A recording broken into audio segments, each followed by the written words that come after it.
Welcome to Call Your Hits, a Storm Riders Airsoft podcast.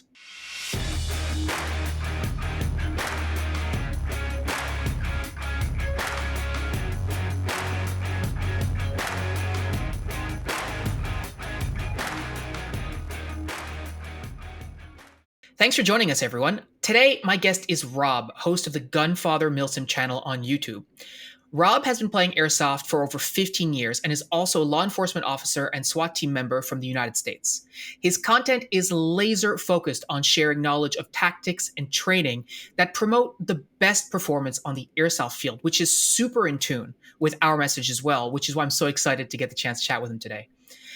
Thanks to his unique experience playing Airsoft and his lived experience as a law enforcement officer, he brings a really different perspective to our hobby, both in terms of his mindset, his mentality, as well as his own personal skills. And it's a perspective that I think a lot of airsofters value and are curious about. I mean, you just ask any airsofter if they'd like a SWAT officer on their team, the answer will usually be an emphatic yes, right?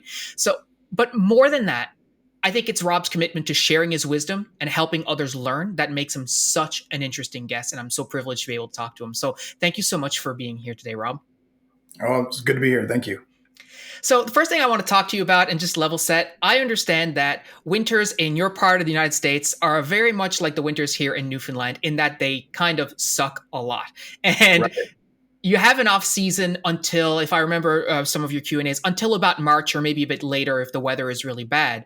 Yep. And I was really curious, like your job obviously requires you to keep your skills sharp, like you're probably training very frequently. But for Airsoft specifically, what would you say is the most important thing that players with an off season like ours should be practicing, should be focusing on?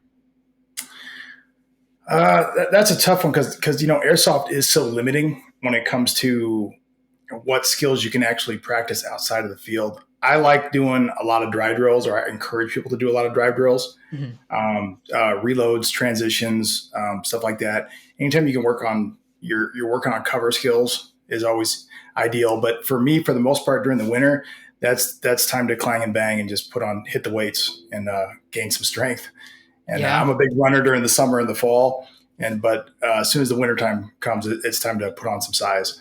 So I just tell guys, it's a good time to go in your hole for the winter and get strong. Definitely. And I obviously critical part of your job, but I think it's underrated on the Airsoft field as well, having good physical strength, like physical strength, but also endurance, right?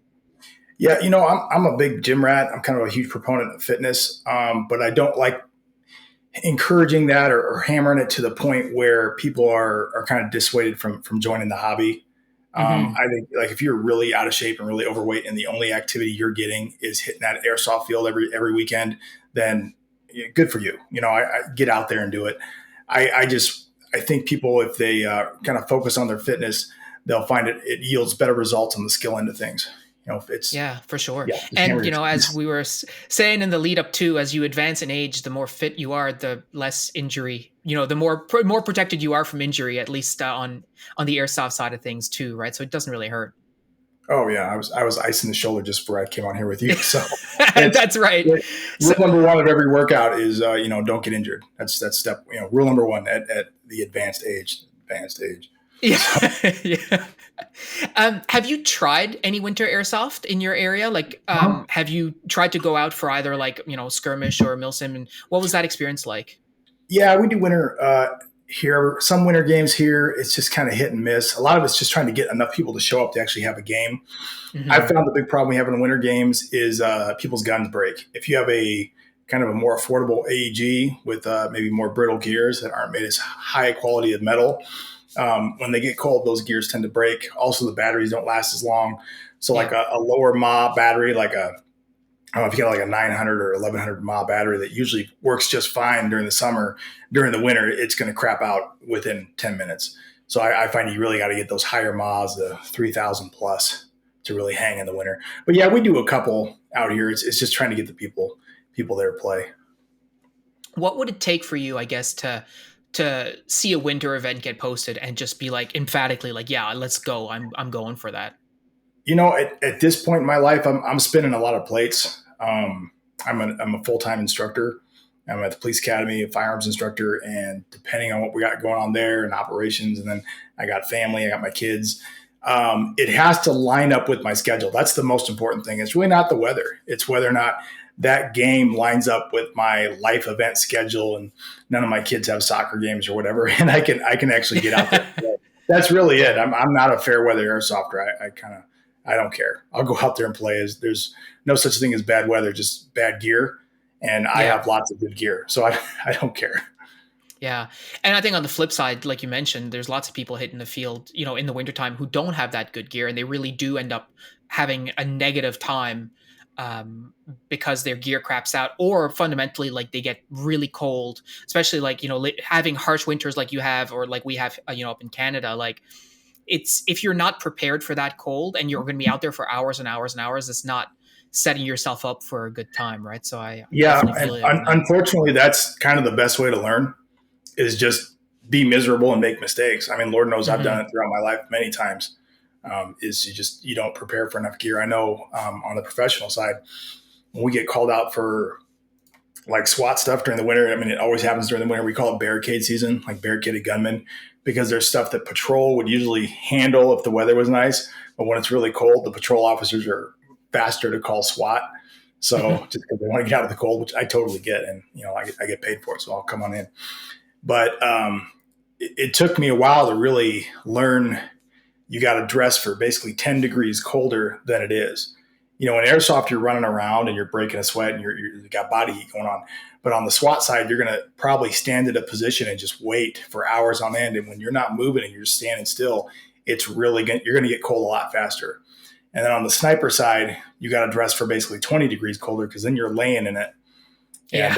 And minor mistakes in that, with between you and the ground, you can insulate yourself quite a bit if you can, or maybe you're going to be stuck on a rooftop where you're exposed to the wind, and now you just don't know until you get there and you set up your hide or whatever we're going to be doing. You just don't know what kind of elements you're going to be. And I've had ones where I dress for the weather and it's really cold out, and I get there and there's a really nice house across the street I can set up in. I knock on the door and the person's very cooperative, and then I'm sitting in their living room drinking coffee. So Yeah. you just don't Yeah. know And till you get there. for sure. And, I don't know what the weathers are like specifically in your area, but one of the things we contend with here too is like the wetness, right? The humidity levels are high here. So as a consequence of that, you also sweat, or the snow melts on your body and now you're wet on top of being cold and you're standing around. I remember one airsoft event that we did, I was like reffing basically, and I was standing at a point and my feet felt like icicles because I was just standing there all day and you're not dressed for it. So you pay the price, right? So, Yeah, I got uh, a range day tomorrow actually, and we're looking at the weather. It's kind of turned sour on us, and we're looking at mid 30s and rain.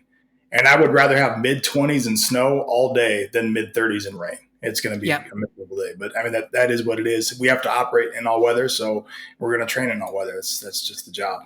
Yeah, that's right. And it's different, and I can also see like it's a different mindset too. Like when it's your job, it's your profession, and people are depending on you, Mhm. versus is this the difference between me going out to an airsoft skirmish on a random Saturday versus not, right? And if I go, is it going to be five guys who are going to be there with me and I'm the sixth, or is it going to be 20 or 30 guys? And that's sort of motivating the decision factor as well, right? Right, and there's a lot of fair weather airsoft players. There's also a lot Oh, that say, well, totally. yeah, "I'm going to be there," and okay, and then nobody shows up or whatever because Yeah. other things or because it starts raining or whatever. I'm not a big fan of rain and airsoft. Admittedly, cold and airsoft, no problem. Mhm. Rain, it starts to be miserable. And plus, like we've talked about this on the podcast before, and I'm sure you've sort of experienced the same thing. Like you've been playing airsoft for a long time. Like you've been playing over 15 years. I'm sort of roughly in the same boat. You've done a lot of that, and at some point, it sort of loses its appeal. Like you've played in the rain enough to know it's like, yeah, I know what this is like, and it's I don't Yeah, necessarily know if it's worth getting out there. at the end of the day, it's still recreation. I'm still out there Hmm. to have fun, and if I don't think I'm going to have fun, I'm not going to be there. So Yeah, one hundred I percent. almost always have fun. I can be on the losing team and still have a lot of fun, and I think that's kind of critical in airsoft. That's when you become a mature player, is when you can be losing consistently and still have a pretty good time. Yeah, But yeah, that's some straight wisdom right there. yeah, it took me many years to get to that point because I used to Yeah. be. I mean, I'm still competitive. I used to be a lot more competitive. Like in my 30s, I was like super competitive, maybe to a fault. and I would kind of let my performance at a given event determine my mood probably to a greater degree than it should. You know what I Mm-hmm. mean? Probably because I had honestly too much ego invested in the sport, and I was very competitive and I wanted to win. And years later, you kind of reflect on it and you're like, well, what's the goal here? I mean, am I supposed to have fun? Because I'm not having fun anymore. And I actually had to take a break for a while and then come back to it with a little more open-minded view, more towards having fun than competing. And don't get me wrong, I'm still competitive, but I learned, like I said, if you can still have fun when you're losing, it is what it is. I had a big ops. When you're a game organizer, a game planner, you try your best to make them as even as possible, but shit happens. And Yeah. sometimes it's the nature of the spawns, the nature of the location, the nature of a lot of players leaving at the last minute or whatever. Things can get imbalanced pretty easily. And I was at an op once, and as is common after the first day, a lot of people left. So now we have this second day, and the team that was already losing when they had the numbers the day before, now they have a third of the guys left. So they're just going to get walloped. And people kind of start talking trash about those guys. And I'm like, you know what? Those guys right there are what it's all about. They know they're not going to win.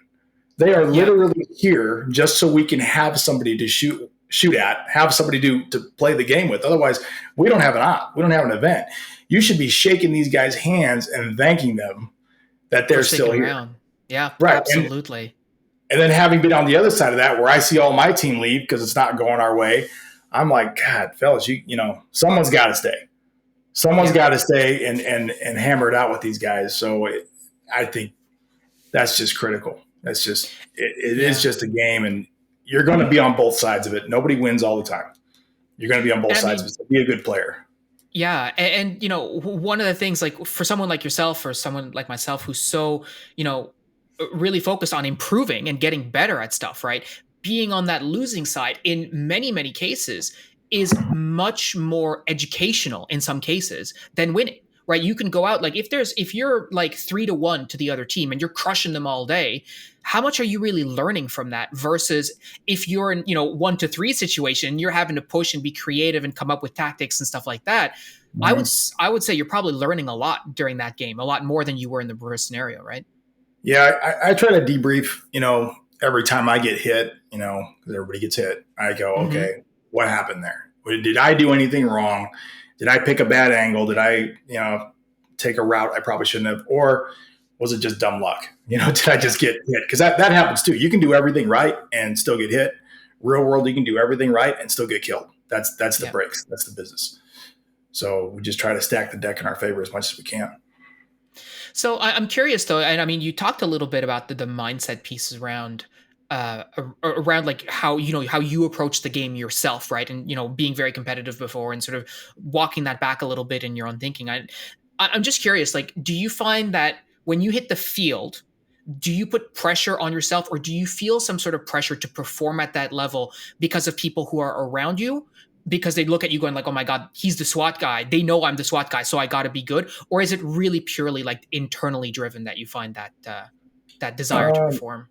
It's definitely internal. I mean, if you would see me on the field, it's I'm real quiet, especially when I'm not at my home field. I don't put out a banner and bullshit. Like I'm not a big fan of airsoft celebrities, whatever you want to call it. I had an op once where a guy's like, "Oh, I'm sorry, I can't give you a free ticket," and I said, "Don't ever give me a free ticket. That's ridiculous. I shouldn't expect it. Nobody should expect that from anybody." So no, I stay kind of on the down low. I'm just there to play and have fun. Like I said, I like being competitive. I like getting my kills like everybody else, but I'm not trying to. I mean, I'm not running a camera. I used to, and it's just so much work. It's a pain in the ass, and it really is. And editing that gameplay footage, and all of a sudden you find yourself as you're playing, you're trying to think in your head, I want to create some good footage, and then you're kind of distracted and you're not having fun. Totally. And it's an additional goal that's always in the background, and it's miserable. I hated it. And then I stopped. I just, you know what, I'm just going to go have fun. Yeah, totally. How have you found, aside from your mindset shift, like over the last 15 years of playing, how have you found that airsoft has changed for good or ill, both in terms of how it's played and how people play it and so on? Oh wow, that's a lot to unpack there. So, I mean, airsoft is a big tent, okay, and there's lots of room under that tent for lots of people. And I always say, all airsoft is good airsoft, okay. Just because a particular kind of airsoft isn't for me doesn't mean I need to attack it or badmouth it. So back Hmm. when I started in '07, '08, it was all kind of milsim in the woods. There really was no social media. No one was filming. Everybody was wearing, camouflage and doing military tactics, and everybody did full auto. I mean, it was just different. A lot of fun. And then, God, I think it was about 2011, we started switching to, okay, semi-auto only for riflemen, which made the support gunners more relevant, which was awesome. It made the DMRs more relevant, which was awesome. It made the classes relevant when you switch to Hmm. that semi-auto and mid caps instead of everybody doing full auto and high caps. I really like that. And I think that was kind of like, for me, that was like the golden era, where I really, really fell in love with the sport. And then obviously more recent times, I think a lot of it has to do with the slow death of paintball. And I know people don't like to hear that because there's the paintball guys are hardcore, Hmm. but that's paintball is a really expensive sport. I mean, it's Yeah. brutally expensive with the price of paint. Yeah. And as more people in that sport run over to airsoft and speed QB, because there's really not a lot of difference between them anymore, and that sport slowly dies, you got that huge separate section, which is the fastest growing part of the sport, is speed QB. Hmm. And it's not exactly my cup of tea. I do CQB. I enjoy it. I enjoy indoor fields. But as far as the culture of that, I can't really buy in. Hmm. And some of those players, I like them, but I don't know how to explain it as far as the culture goes. But I have a hard time buying into it. Now, does that mean it's bad airsoft? No. As long as Yeah, it's safe totally. and legal, it's good airsoft. Um, Yeah. so I can have a preference. Okay, nothing wrong with having a preference. It's wrong for me to think the whole world is going to bend to suit my preference. That's wrong. Totally. Okay, you Yeah. you It's can't change what's coming. This whole sport's going to move and change regardless of your opinion about it. it's like music in some ways. It's like I can recognize that like old school hip hop is really good. It's just not my taste. And just because I prefer, heavy metal as an example, that doesn't mean that in saying that I'm also saying that hip hop is trash because it's not. It's just not for me. And this is the exact same Right. thing for CQB versus Milsim versus whatever. It's like I don't like it. I've done some speed QB, not really my bag, but it's cool. Not for me, but it's Yeah. cool, right? I'm an '80s rock guy. My wife is like early 2000s to modern day booty shake music is what I call it. Nice. And yeah, so we two completely different tastes in music, but Yeah. Um, so one of the things that we really sort of harp on the channel for ourselves, and something that we talked about at the start, is the idea of like airsofters. If you're really chasing performance on the airsoft field, you do need to practice with your kit. Like you need to get accustomed with your kit. uh-huh. Doing ready ups and like some of those dry fire drills at home is a great way to get your skill level up. So when you hit the field, you're a little bit better. And I think for all of us, we know that there are things that are good for us to do, right? Whether it's for the airsoft field, for our personal health, whether it's hitting the gym, doing whatever. But even though we know it's good for us, we hate doing it, right? Maybe it's you hate going for a run, but you got to, or you have a green shake in the morning instead of eggs and bacon or whatever. So I'm curious for you, what is a drill that is really important or beneficial, but you hate doing it, or you really have to force yourself to do it because it's not enjoyable? Ugh, let's see here. God, I love shooting. I really do, and I shoot a lot. I really I shoot. I'm on the range probably 3 days a week, and it's not always sexy stuff that I'm doing. Sometimes I'm just tabulating scores and sweeping brass. I mean, it's not always Hmm. like grinding out drills. You can shoot so much to a point it does become work. You Hmm. can't hit that threshold. It's always good work, but you can't get to the point where I'd rather just not be working today. I'd rather take the day out. But I mean, as far as drills that I get tired of doing, Probably a lot of road work is one of them. I was a fighter previous to my law enforcement career. I did boxing and Muay Thai, and I always hated road work. I hated getting my runs in. I know you're a pretty avid runner. I think the distances you put down are a lot longer than mine. I do 4 miles, 6 mile, and every once in a while I'll do an 8. I don't go over 8, and the 8 puts me down for 2 days. I'm pretty banged up after 8. But listen, most people can't run a bath, so you're doing fine. yeah, I mean, my times are getting slower as I'm getting older, but I enjoy running. But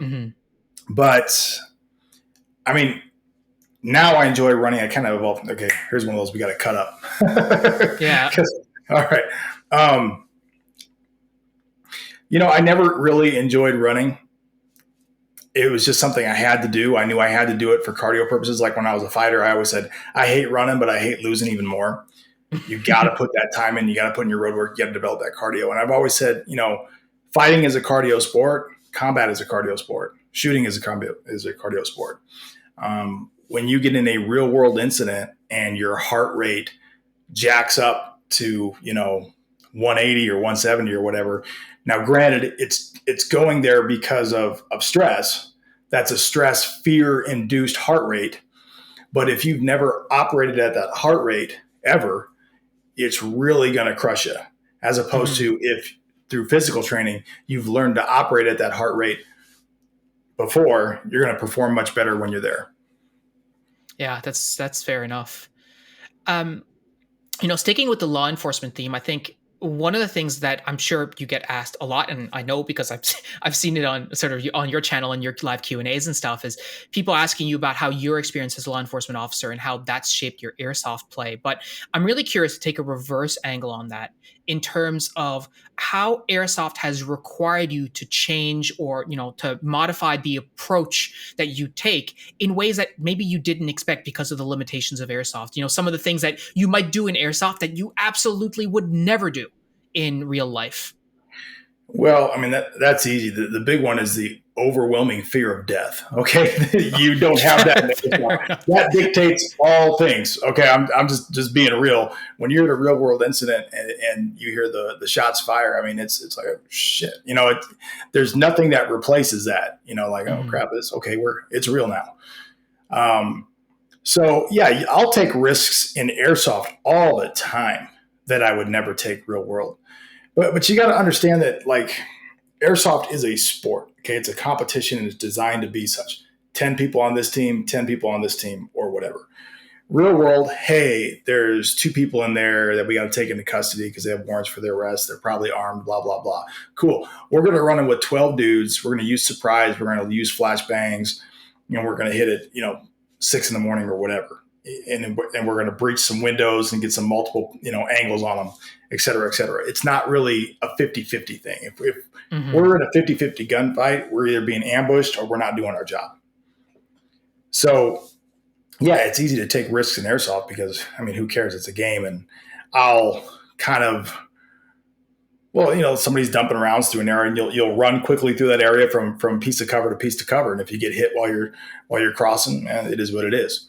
Whereas, real world, they'll be like, okay, stay on cover. Let's get some more dudes up here. Let's figure out where this guy's at.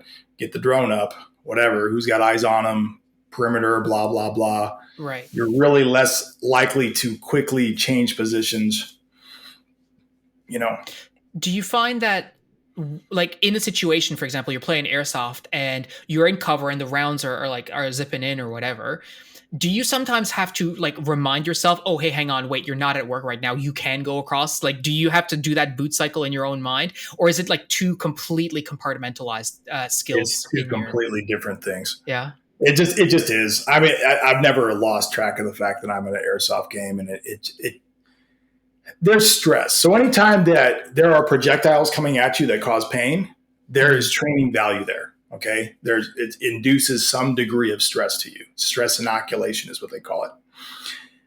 However, that little bit of stress is a far leap from, hey, these bullets are going to kill me. Yeah. So I don't know how else to describe it. The gap is just too large. I like playing airsoft to relax, to kind of decompress from work and whatnot. And, God, how to put this.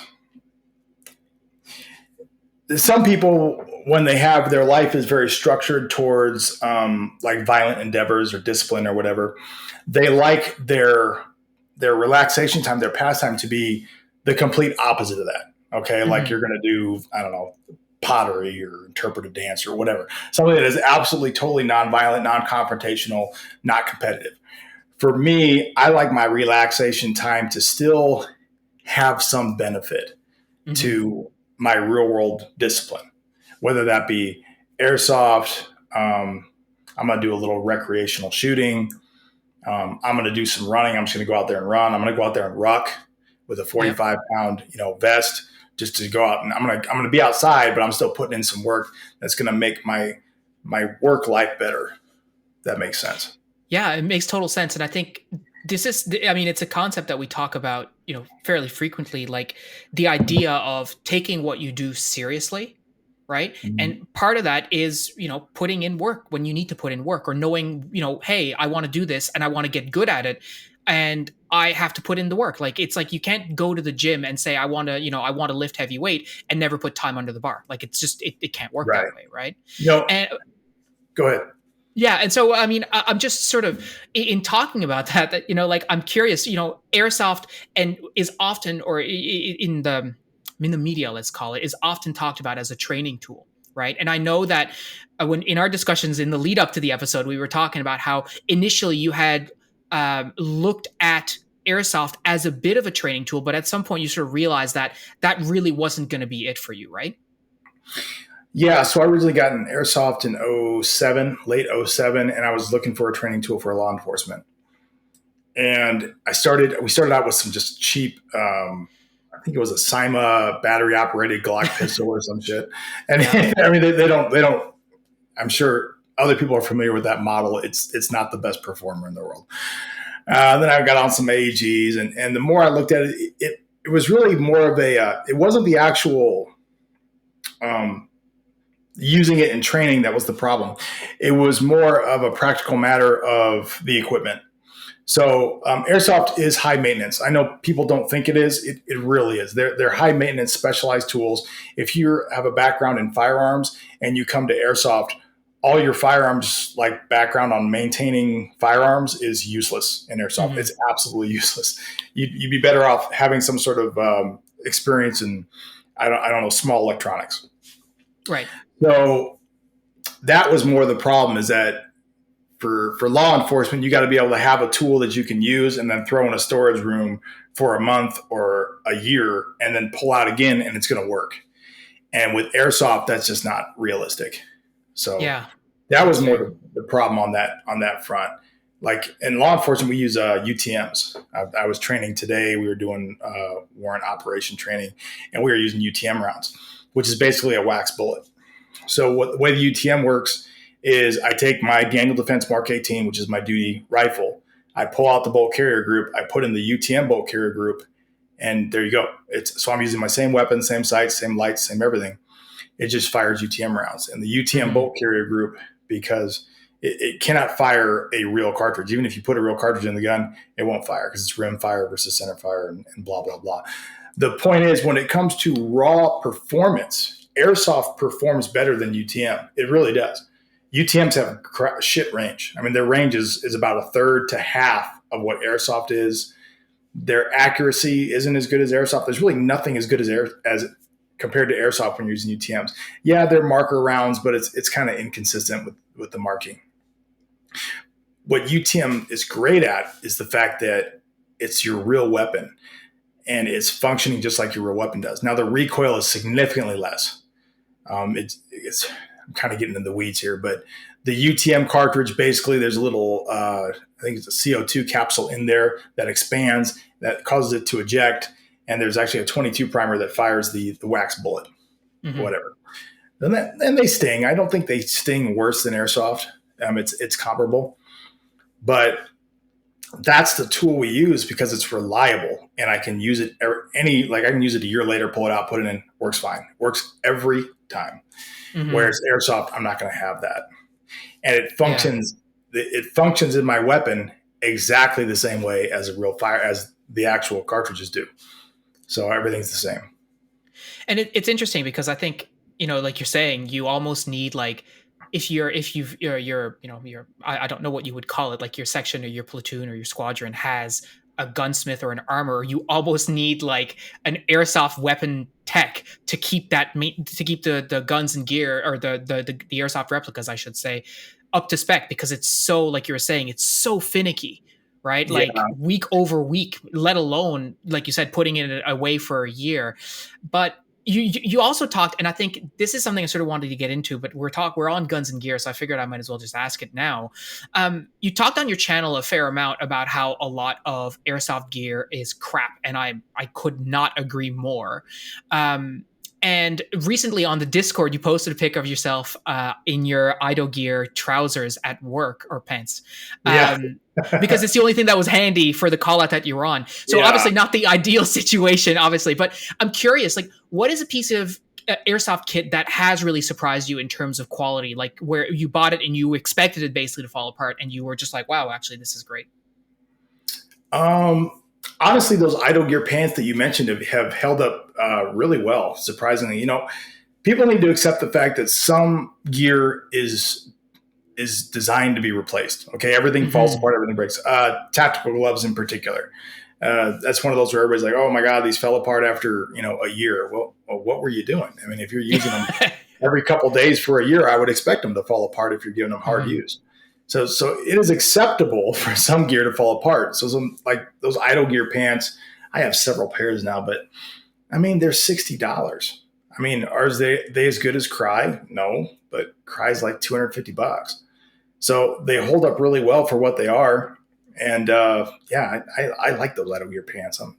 Some people, it's more of a status symbol, I think, to have the Cry pants. And I work with those guys too. I mean, it's real world guys are to some degree not different from the airsoft guys, where there's the guys trying to flex with their, oh, I got my Cry pants. Well, great, but you don't shoot any better because you're wearing $200, Yeah. and you're not any fitter than me because you have expensive pants. In fact, I'm not going to get into that. But that's one of them is the idle gear pants. One is I actually brought it because I knew you were going to ask this question. The Motorola Talkabout for radios. Really? These things are awesome. I bought this one in 2008 or 2009, and there were two of them in the pack. I loaned one out years ago, and he lost it, which taught me never to loan out gear. But this thing, I mean, they work great. For airsoft purposes, if the size of your field is less than 20 acres, this is plenty strong. I mean, goddamn, this thing's 15 years old, still running fine. And the funny thing is they come with these rechargeable batteries, nickel metal hydride batteries, and they wear out after a couple of years. And then people sell them on eBay. So you can pick these up for like $10. And then you can just run AAAs in them. And one set of AAAs, like 3 AAAs, lasts like 3 years. I mean, it lasts forever. These things run just like a Swiss watch. They just don't stop. So this literally, I still use this thing at games. And I can't stress enough. I'm a big fan of radios. I think that's one of the most neglected kind of pieces of kit or skill sets. And in airsoft is radio use. And people really don't spend a lot of time learning how to do it correctly. And it is a difficult thing to learn. Like, hey, I'm just going to show up at a game. Someone's going to throw a radio in my hand. I'm going to learn it on the fly. Extremely difficult. Even when we teach recruits how to use radios in law enforcement, we baby step them through it. And then even once they hit the street, hey, just listen for a while and try to listen how people talk and communicate before you just jump in and grab the mic and start talking. Yeah, really. Right. But if you think about it, if I'm on the airsoft field, all I can do is see what I can see and react to what I can see, right? Which is fine for me, but I can't affect other parts of the battle space, just what I can see. If I can communicate that with everybody else on the team and they can have an idea of, okay, this is what Rob is seeing, they can maneuver on that person, on the thing. They can use that intel to their advantage. It's basically like if you're playing a video game, like having the radar. It's the exact same thing if you know how to use a radio well and you can communicate. So it turns you from an individual into an effective team. But that requires everybody to be on board and everybody participating, if that makes sense. It does. And it's not like one of those sexy skills that, like, oh, you're learning, you're doing your ready ups, you're doing the fastest reload in the world, the fastest transition in the world, which is easy to practice at home. We've done videos where we talk about, the ABCs of communication and stuff. And, we still routinely, I'm sure you experience the same thing. We got people at the field with the radios with no clue how to use them. Like, they're shouting in the radio, and that's like the least of the concern, right? They're just passing on information that is not specific or accurate. And you're like, what am I supposed to? It's like, oh, I'm shooting a guy in front of me. Cool, but like, where are you? Where is he? Like, any details whatsoever, please. So it's I totally hear you. And what I love about what you just said as well about the Motorola is like, I don't know how it is exactly in the States, but in Canada, like, I see a lot of airsofters using like Baofeng radios that are like ham radios and stuff. And you need a license to operate those radios legally and all this kind of stuff. And all that stuff aside, those type of radios that you're showing there, anyone can buy them, anyone can use them. You never have to worry. And it's easier if other people are using those radios. You don't have to program anything, right? So it's definitely a smart way to go. Yeah. Right. Radio use is the biggest kind of force multiplier in airsoft, hands down. When we're talking about outdoor milsim kind of stuff, it is the number one force multiplier, and I think it is absolutely the most neglected because everybody always focuses on the gun. Oh, I need to get a DMR. I need to get, a better hop up. I need to get a tight bore barrel or a better optic because that's going to make the difference. That's what's going to turn me into, a 1-to-1 kill ratio to a 2-to-1. That's going to make the difference. When in reality, all that stuff, better hop up or better barrel, you're talking about the last 10% of performance. And of course that's at your furthest range, which is where you don't want to be engaging people because in airsoft, that's where you have the least amount of accuracy because we use hop ups instead of, because that just the nature of round projectile, smooth bore dynamics, the way that works out at the end of our range, we have the least accuracy. And new players tend to engage people at that furthest range, which is a mistake. Okay. Mm-hmm. So all these upgrades you're making are only giving you about 10% change at the least ideal place to engage your targets. Whereas learning to use a radio is going to get you that numerical advantage, get you that angle advantage to easily overcome your opposition. Yeah. And, if you know what you're doing, your radio is 100% accurate all the time, right? As opposed to, you're shooting, you're like, oh, I'm never going to hit that guy 200 feet away or whatever. Right. And you have to honestly have the mindset of, I'm going to call in my buddies who are on my right flank and now they're going to swing around and they're going to hit this guy and have the satisfaction of them getting that kill because you gave them the information versus I'm going to get the kill for me and my glory. Yeah, it's the whole remembering that you're playing a team sport, right? And like you mentioned this, and like people who are hitting the airsoft field in large majority are thinking from the individual standpoint, like they're living their action hero, movie or whatever, right? Yeah. And so in that movie, if the other person gets the kill, then that sucks because you're not the hero anymore, as opposed to adopting the mindset you're talking about, which is like, hey, whatever it takes to support the team. If I get the kill, great. If somebody else gets it, great. Job done, right? I'm from a different era because I'm old. Okay. So I'm from the era where it's not about ego and me and promoting how amazing I am, but it's about mission, Yeah. We have a saying on SWAT team, it's team, teammate, self. That's it. Team, teammate, self. Yeah. So there's a reason you're on the bottom tier of that. Yeah. And what is the mission? What is our goal here? So. Yeah, absolutely. And I'm curious too, like when we talk about the SWAT team in particular and the law enforcement, the background, a lot of the people, most of the people I've spoken to, my teammates who, are in the Canadian Armed Forces and stuff, whether they're veterans or active duty, et cetera, the mindset in the military is very different. You close and destroy with the enemy, right? That's what they do. If you're infantry, right, you close and destroy with the enemy, which is not at all, or I expect is not at all, the same mindset that gets ingrained to you as a law enforcement officer, right? And so how do you need to adopt your own mindset and your muscle memory as a law enforcement officer when you're attending milsim events, which ideally, again, are replicating what happens in the military? Right. So it is different, and God, it's radically different. I've taught recruits who have a military background and they come over to law enforcement, and sometimes I have a hard time getting them to understand that we are a life-saving organization. Mm-hmm. I tell them that all the time. SWAT is a life-saving organization. You are going to save a lot more lives than you're going to take, period. and you take pride in the ones you save, not in the ones Mm-hmm. you take.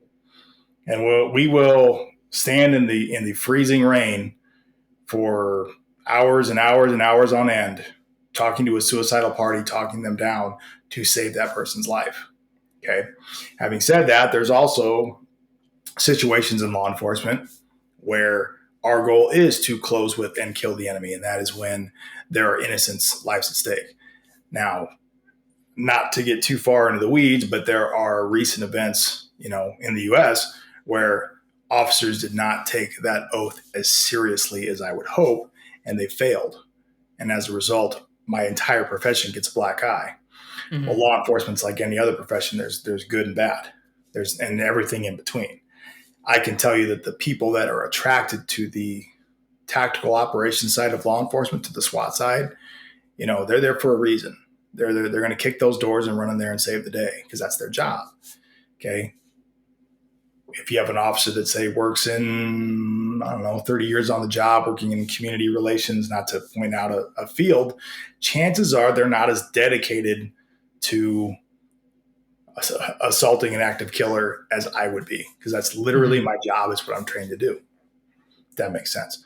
Yeah, it does. And so how does that carry over then when you think about milsims that are really Yeah. designed on just like Thanks for bringing me constant. back. Yeah, no, no problem. But there's good context, and I think it's important for people to remember that, right? Because Yeah. even for someone like me, like it's important for me to get that context. Yeah. So on the milsim side, it's good for me to get a experience where my only job is to attack and find the enemy and kill them. Like there's no innocence I got to worry about. There's no liability in that regard. So I can simply do that.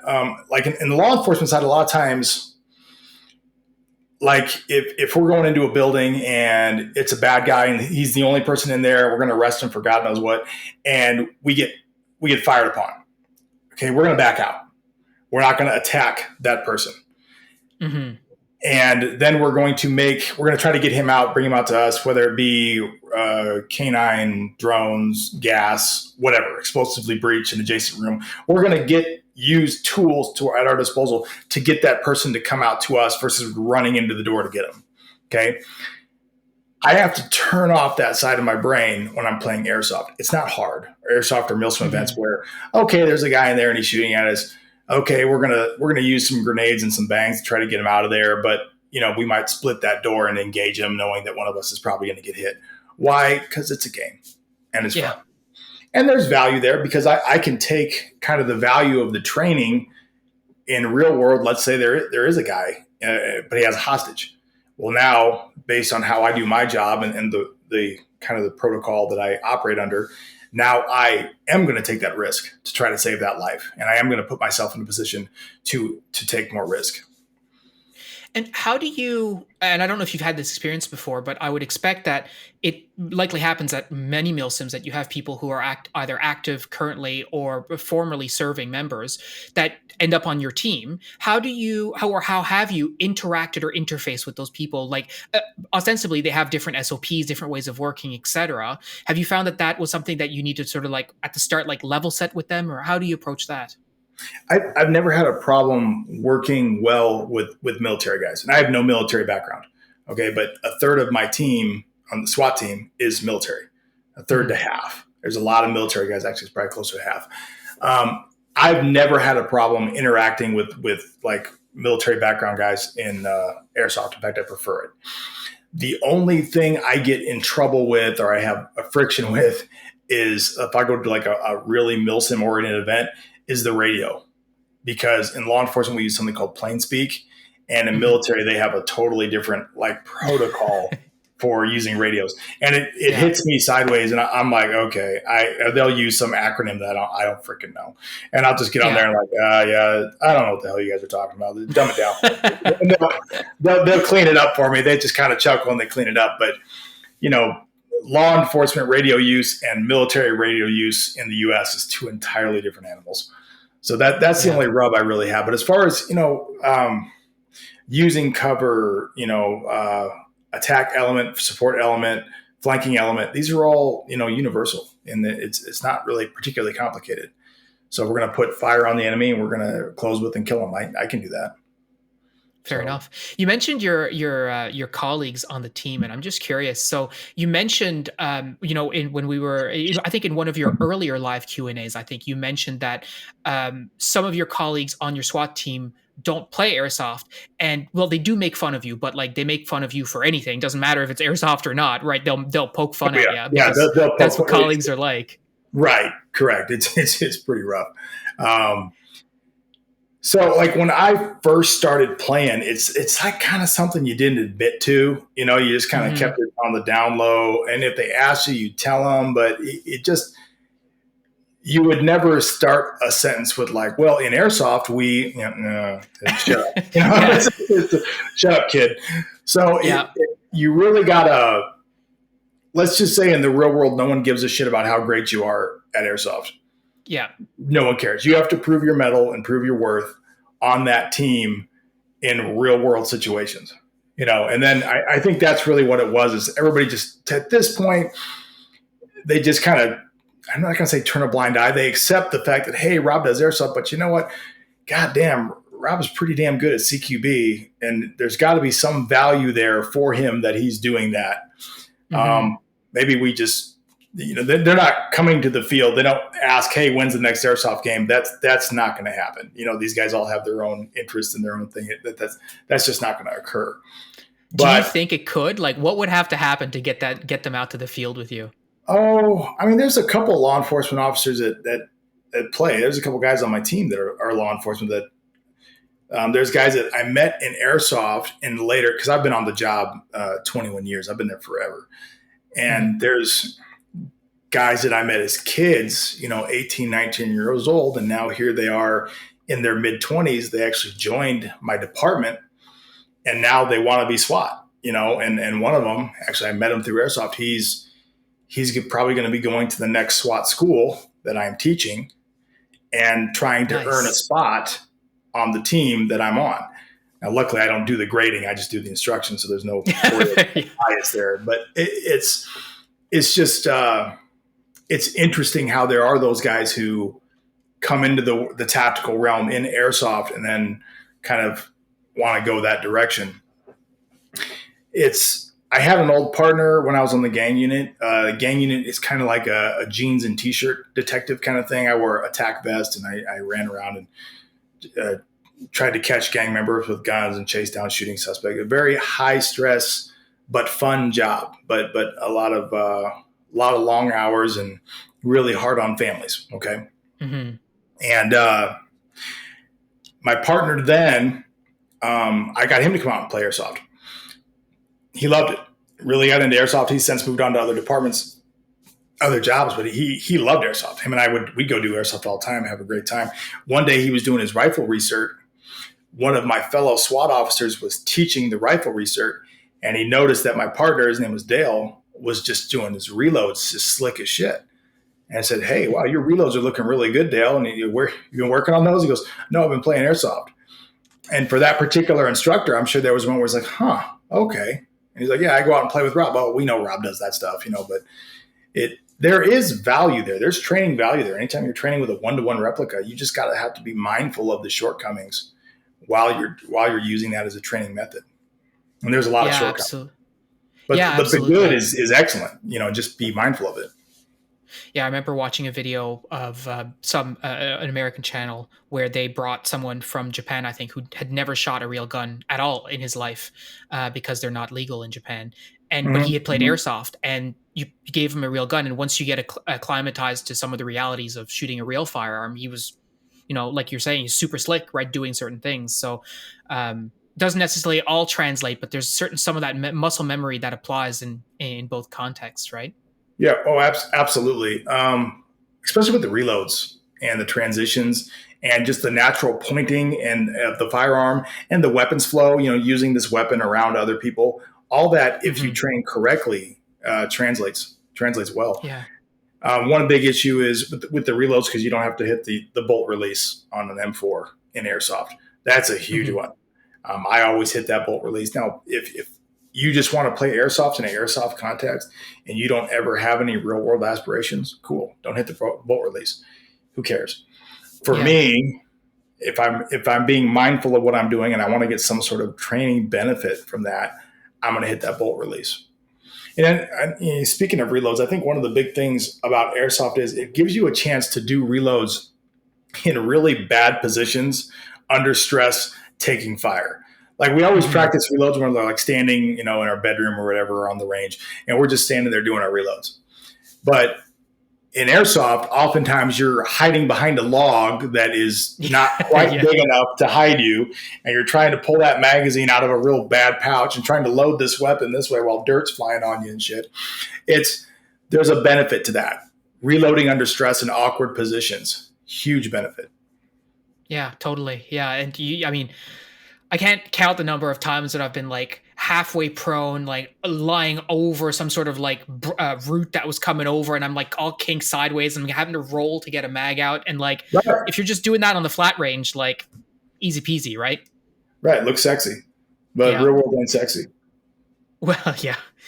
Um, from your perspective now, and I'm just curious, like thinking about these sort of training mindsets and stuff, like what is the easiest, in your opinion, what is the easiest mindset shift that the average airsofter could make that would help them out on the field? Like what's something that someone who's listening to us today could start doing at their next game and would be better off for it?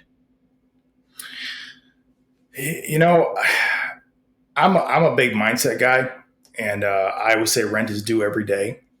You know, and it really is like I'm training recruits and I'm trying to get them to be fit. Okay, and I'm Yeah. like, two words every day. That's it. Every day. I don't care what you do. Do something every day that is making you better at what you're trying to be. Okay. Every day I'm trying to do something that makes me a better SWAT officer. I hate using the word SWAT operator. I hate that term. I use SWAT Hmm. officer. That's what I am. I'm a police officer. I'm a SWAT officer. Every day I'm doing something, whether it be today I did a bunch of rescue training I'm sorry, a bunch of warrant service training. And yesterday I did a 4 mile ruck with a 45 pound vest. And the day before that, I was punching the heavy bag for about 30 minutes, and et cetera, and so on and so forth. It's every day being committed to getting better at your craft, having that discipline. Now, airsoft context gets kind of tricky there. Airsoft is a sport, kind of, okay? Because some people just do it for just to have fun, Yeah. slinging plastic at each other, and they don't really have that broader concept of, hey, I want to use this to save people's lives. I totally get it. I don't want to do that. I'm not interested in joining the military. I'm not interested in being a SWAT officer. I'm not interested in any of that. I just want to play it like paintball. Cool. Hmm. Go out there and have fun. We have all types here. But if you do want to get into the sport competitive aspect of it, really commit yourself to, I'm going to get in shape. I'm going to work on my reloads. I'm going to do some dry drills. I'm going to work on my transitions. I'm going to set up my gear in my rig so it's more efficient for me to do these things. I'm going to review, let's say I get hit. Okay, I'm going to think back. What did I do wrong? What could I have done better? I'm going to take an active kind of role in saying, I want to get better at this. I want to perform better. That's going to pay Yeah. off long range, long term. It's going to pay off. Or, hey, I just want to have fun and shoot people. Okay, that's fine too. That's cool. And that's such a fair point. And I mean, it doesn't have to be like, people really get stuck on the military acronyms and stuff like after action review and stuff. But just even taking like 5 seconds to be like, whoa, why did that happen? Right? Yeah. Why did I get hit in this particular context? Was it my bad or was it just like unlucky? That's already, I would say, probably more than a lot of airsofters are doing. And I think you're right. Like some people just want to go out and have fun, which is fine. But if you want to get better, you have to take steps to get better. You're not just magically going to get better without putting in the work, right? Yeah, and AARs are huge in law enforcement. We do them on everything. And if you came and saw like our SWAT training, you probably airsoft players thinks that would be like ideal. That'd be so much fun. And it's really not. It's work. Hmm. You do this scenario where you got 10 or 12 guys or whatever going in a house, and you do this. And honestly, only about three of them get any action at all. And in fact, today we had a scenario where there were shots fired in an upstairs bedroom. Innocent comes running down saying, "Hey, shooting people, blah blah blah," and it just because of the where I was at in the stack or in an adjacent room, I grab this innocent and pull him towards me, and I'm like, "Well, crap," because I can't go up and save the day now because I'm responsible for the life safety of this person. So now I'm like, well, the scenario's over for me. You're moving them to a position to cover where you think that there's, blah blah blah. I think what you're saying is like airsofters have this idealized version for many of them who haven't served or who don't do, law enforcement. That's right. Of what the training is like. And in fact, in reality, it's not all sunshines and rainbows, right? Yeah. So we have a lengthy AAR about that. And it's like, hey, Rob, yeah, you did a good job grabbing that innocent and getting him out of there. And now we're going to debate for 15, 20 minutes about the entry or where the person was or did we do this right? And that's part of it. Is developing that mindset. And that's how we develop tactics. But it's not sexy and it's not fun. Okay, so we had a really busy training day today. Like we did a lot of reps. And all in, it was probably like 8 reps. 8 reps of clearing this house. 8 reps of warrant service or hostage rescue or whatever. You compare that with airsoft, like especially at an indoor CQB place, the number of reps you get going to spawn and back and going to spawn and back. That's the big advantage that airsoft has from a training perspective, if you do it correctly, is just the raw number of reps. Just in one 15-minute game of airsoft, you're going to get in more gunfights using cover with projectiles coming back and forth in that 15-minute game, a lot more than I'm going to get in an 8-hour day of scenario training. A whole lot more. Now, does that mean that's superior? Well, it's superior at isolating that one skill that is shooting and engaging with a target and using cover. It's far superior at that. But that is a very small part of my job. That's a very small part of SWAT operations. SWAT operations entail a whole mess of decision-making and tactical math that you're not going to see on the airsoft field. Well, and that's why it's so important not to conflate what people are doing and getting good at doing on the airsoft field versus what works in reality, right? Yeah, like I'm sure there's a lot of airsofters out there who think that, because they're so good on the airsoft field, you could drop them in a war zone, you could drop them on a SWAT team and they would be just fine. And the reality of that is probably doesn't shake out exactly the way they might think, right? No, and honestly, they'd be a huge liability because I guarantee they would make a bad decision. They would squeeze trigger on someone they shouldn't. Or flag their buddies. Oh yeah, that's one of my big pet peeves. There's a lot of things that you see on an airsoft video. I've made videos about it where I'm like, your guys' anti-fratricide rules or your anti-fratricide discipline is god awful. And they're like, what? What's that mean? Clearly, you don't understand. Yeah, you get thrown off the range instantly because you don't really know what you're doing. They don't know what they don't know.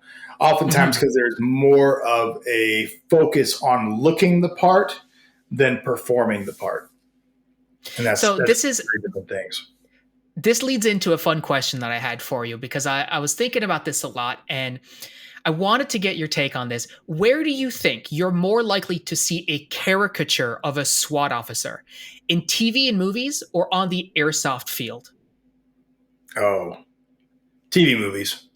Oh, yeah? TV. There's not a lot of SWAT guys, like people pretending to be or like trying to emulate a SWAT officer on the airsoft field where I'm at.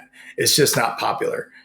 There's a couple, and I don't care. If you want to put SWAT on your armor, I don't care. Now, if you want to put my specific unit's patch on there, we're going to have a problem. But I will politely point out to you, hey, you didn't earn that. And it's really a lot of work to earn that, so you can't wear that. But yeah, it's more in movies. And God, I really haven't seen what I would call a really good depiction of SWAT on TV that is really super accurate. I was messing with the bomb tech. Like we have a bomb tech on our team. We have a couple of them. And I'm like, you guys have like 5 movies. You got like Blown Away and Speed. You have all these awesome bomb tech movies. SWAT guys have 1 movie. We have SWAT, and that's it. And it was a horrible. And you're telling me that's not an accurate depiction? No. And most of, in fact, we call it out sometimes, but you broke the hold. Yeah, whatever. But Yeah, like if a SWAT team's in a movie, they usually like they're about to get blown up by the villain because they're hitting the wrong house or something, or it's at the very end. You know, SWAT's never really like the main focus of the film. We don't Yeah. have a lot of movies, so That's fair enough, yeah. And I guess you're right too. I mean, what people choose to depict in terms of law enforcement will vary by country to country. I mean, like I've seen a couple of SWAT loadouts here, but it's interesting because where we live in like in Newfoundland, like we don't have a SWAT team. Like none of the law enforcement units that operate as a tactical team are called SWAT here. It's either ERT, like emergency response, or TRU, but people here don't know that because they don't bump into them, they don't see them, they only see what they see on the media, right? So yeah, you've got guys coming to the field with like an RCMP patch on their shoulder, and it says like SWAT, and it's like that. Those don't go together, right? Like that's not a thing.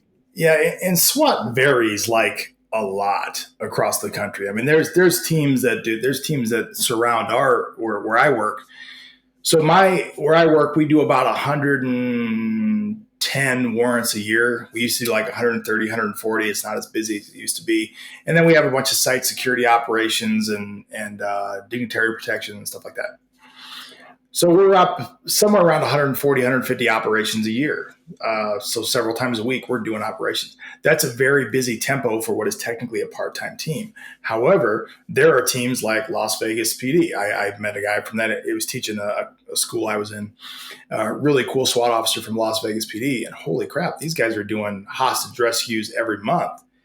I've done like 3 hostage rescue operations in my career. My 13-year SWAT career, I've done 3 hostage rescues. Chances are I won't do a 4th, statistically speaking. But this guy has been doing, every month he's doing them. But then you got like a small town or a sheriff's department where they do 5 to 10 operations a year. So just Mm-hmm. understand that SWAT in the United States, it's a huge range. And I'm not saying I'm at the top of the pecking order. I'm up there because I'm in a bigger metropolitan area that has a very busy SWAT team. But there's teams out there that are full time that are kicking doors every day, putting in the work. Whereas for me, it's a couple times a week. So, last question. I wanted to come back to Airsoft, and I just wanted to hear from you. What's the best thing about your home field? Like, what is the thing you love the most about that field that keeps you coming back? Um, Honestly, it's the people, and that's such a stereotypical answer. I mean, I get that, but Yeah. it's just enjoying this activity with other people. I always say that you have more in common with the average airsofter than you probably do with anybody else. It's just that unique a hobby. When I see Mm-hmm. airsofters that have like a lot of beef with each other, are like, hey, that guy's not calling his hits and blah blah. I mean, we all know airsoft drama happens, and it is so petty because when it comes down to it, that it's just such a small group. You have a lot in common with that person. There's no Mm-hmm. reason to fight with them. There's no reason to get angry with them. We're all out here to have fun. We're all playing a role in somebody else's great day of airsoft. So, be cognizant of that and treat it accordingly. Lots of people bitch about hit calling stuff. I honestly think that true hit calling issues are extremely rare. And Yeah. it just honestly, it's just a great community of guys just out there to have fun. And it's a big tent, and there's a lot of people underneath it. And I'm not going to pretend like I can party with everybody under that tent because I can't. But usually, a Yeah. lot of them I can find something in common with, and just enjoy hanging out with them. I spend most of my time hanging out with cops, and man, it's just nice to get away from that where everything is so serious, or honestly, to a large degree, toxic. It's a toxic environment, and just hang out with people who are less serious. It's nice to just kind of decompress. That's an awesome message, and I think you're so bang on. Like we have so much in common with other airsofters, and we're all here to have fun. I mean, yeah, you've always just like everywhere else, you have some people who spoil the fun for others and whatever, but they are such a small component. Mhm. Like the average player at the airsoft field is awesome. There's so much fun to be around, and I'm glad that you're experiencing that and you're repping that as well because it's yes, it might be cliche, but I really honestly I don't care. Like it's the best message you could possibly share for people. Yeah, Um, it is a community, and we yeah, got to take care of each other. And be I always tell people, be a good ambassador of your sport. You know, obviously the big videos that get all the clicks on YouTube and all that crap are like, oh, this guy's not calling us hits, or here's a big rage fight on some airsoft field. But realistically, that doesn't happen. I've never Yeah. seen a fight. I've played a lot of airsoft, okay, like a lot. Yeah. And Same. I have never seen like a fight on the field where people even push each other. I've never seen it. I've heard Yeah. some words, but that's it. I've never seen these fights that you see all over YouTube. I know people release those videos and put that image out there for likes, but I think it's long term really detrimental to the sport because it gives a false image. It's Yeah. not what the sport's about. Yeah. Couldn't have said it better. Well, Rob, I mean, on that note, I can't thank you enough for being here with us today, sharing your perspective on, airsoft, your experience in law enforcement, and just sharing the message of how, as an airsoft community, like we're so close and we have so much in common. And I think if you think about what we've seen on our Discord channel for over the last year and some almost 2 years now, it's on the go. We've seen airsofters from all around the world, right? These are people who we've never met. These are people who live in different countries with different cultures, different languages in some cases, and yet we still find that middle ground with them, right? We still find the ability to communicate because we have this thing in common. Like we're all a bunch of weirdos who enjoy airsoft in some way, shape, or form. And like you said, and I love the expression, it's a big tent. There's space for everybody, right? Yeah, it's a big tent. And honestly, I've had more people like I start doing the videos and everything. And I started doing that like 7 years ago. I just wanted to kind of put some knowledge out there. Yeah. And the people that have messaged me on that, and I start chatting with them, I'm like, oh, I'm from South Africa, or I'm from Japan, or where. It's like, holy crap. Yeah. And you're interacting with people who you never really would interact with. I remember once I was on vacation with my kids in where the fuck were we? Great Wolf Lodge in Minnesota. Okay, Minneapolis, and it's basically a big indoor water park. And I'm in the lazy river, with my kids, blah, blah. And this guy turns on his little raft and he looks at me, his eyes get all white. He goes, "You're Rob from Gunfather Milsim." I'm like, "Yes, I am." And he's like, "Oh my God, I love watching your stuff." I'm like, "Yeah, I'll be honest with you, bro. You're like the first person I've met outside of my local community that ever recognized me and called me out." It was kind of a cool moment. I don't know. It's like airsoft celebrity crap, but it was cool. And I actually chatted with a guy for airsoft about airsoft for like 15 minutes. It's kind of fun. But like you said, like it's all about education. And on the East Coast, we have a saying, which is that the rising tide lifts all boats. Yeah. And, that is certainly something that I've seen you live on your channel. It's something that is very important to me too, to leave the sport better than we found it. You know what I mean? And, yeah. Yeah. I'm not a big fan of airsoft celebrity shit. I can't stand that. People go, "Oh, you're an airsoft celebrity." No, I'm a guy with a moderately successful airsoft YouTube channel. Yeah, exactly right. That's nothing. Yeah. It's just a normal dude just enjoying the sport, just like you. I just happen to devote a little bit of my time to making a video about it. And I have some real world experience that makes my videos watchable. Yeah, So, absolutely. Well, listen, I can't thank you enough again for being here. Guys, if you, let's say that again. So I can't thank you enough for being here. As always, guys, if you want to join the Discord, we've got a link in the description. We've got an amazing community like we talked about today all around the world. We'd love to have you join. But that's really all I've got for you. Thank you so much for listening, and we'll talk to you next week.